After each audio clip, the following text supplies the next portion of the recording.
Anchor Vishnupriya ఉదంతంలో ఒక విచిత్రమైన పరిస్థితి.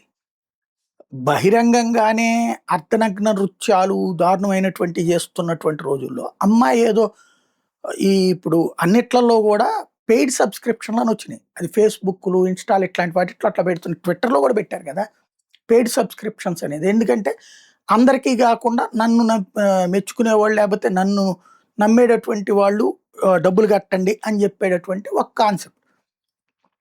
దాంట్లో ఆమె అర్ధనగ్న వీడియోలు పెడతానని చెప్పి అట్లాంటి పెయిడ్ సబ్స్క్రిప్షన్ పెట్టిందన్నటువంటి వాదనని ఏఐఎస్ఎఫ్ వాళ్ళు తెర మీదకి తీసుకొచ్చి కంప్లెయింట్ ఇవ్వడం ద్వారా వాళ్ళ ప్రచారం వాళ్ళు పొందితే, ఇప్పుడు అమ్మాయిని ఇంకా ఆడపిల్ల ప్లస్ ఒక యాంకరు అనగానే ప్రచారంలో ఉన్నది కాబట్టి ఇక మనందరం ప్రచారంలోకి వస్తామంటూ ఆమె మీద దారుణమైనటువంటి కథలు అల్లుతున్నారు.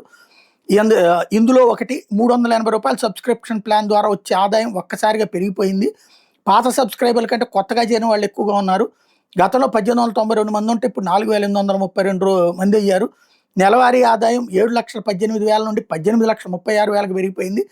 150% వృద్ధి పెరిగిపోయిందంటూ ఒక దిక్కుమాలినటువంటి కథనాన్ని ప్రొజెక్ట్ చేసుకొచ్చారు. వాళ్ళకి ఇష్టమైనటువంటి వాళ్ళే సబ్స్క్రైబ్ చేసుకుంటారు. అది కూడా అమ్మాయి ఏమి నేను నా అర్ధనగ్న వీడియోలు ఇస్తాను లేకపోతే వేరేగా చేస్తానని ఏం చెప్పలేదు. బట్ అమ్మాయి ఇట్లా చేస్తుందన్న పేరుతో కంప్లెయింట్ ఇచ్చినటువంటి నేపథ్యంలో అమ్మాయిని టార్గెట్ అయితే చేస్తున్నారు. అమ్మాయి రివర్స్ కేసు పెడితే కథ వేరేగా ఉంటది.